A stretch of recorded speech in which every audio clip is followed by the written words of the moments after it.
ગુજરાતમાં દારૂબંધી વચ્ચે હળવદ પોલીસે સુંદરગઢ પુલ પાસે હાઈવે પર ચાલતી કારમાં દારૂની પાર્ટી કરી રહેલા આમ આદમી પાર્ટીના 2 નેતાઓને રંગે હાથ ઝડપી પાડ્યા છે.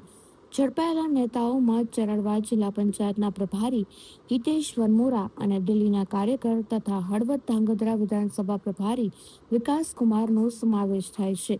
પોલીસે હુન્ડાઈ i10 કાર, મોબાઈલ અને ઇંગ્લિશ દારૂની 2 બોટલ સહિત ₹3.22 લાખનો મુદ્દામાલ જપ્ત કર્યો છે.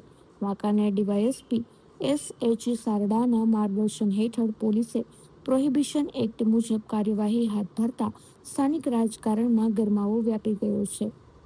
રાજકોટ રેન્જ આઈજીપી તથા મોરબીના પોલીસ અધિક્ષક શ્રીની સૂચના મુજબ હળવદમાં જ્યારે ચૂંટણીનો માહોલ ચાલી રહ્યો છે ત્યારે દારૂની પ્રવૃત્તિ નેસ્તાનાબૂદ કરવા માટે હળવદ પોલીસ સક્રિય હતી.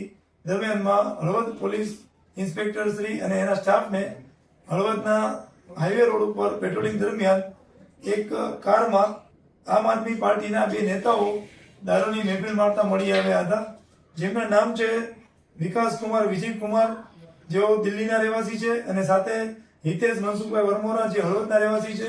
બંને દારૂ પીધેલી હાલતમાં કારમાં પોતે દારૂને કબજામાં રાખીને દારૂની મહેફિલ માણી રહ્યા હતા, અને તેમજ તેઓ દારૂ પીધેલી હાલતમાં કાર ચલાવી રહ્યા હતા, જેથી હળવદ પોલીસે તેમની વિરુદ્ધ ગુનો નોંધી અને આગળની કાર્યવાહી કરેલ છે. અને સાથે દારૂની 2 બોટલ તેમજ કાર અને મોબાઈલ સહિત મુદ્દામાલ કબજે કરેલ છે.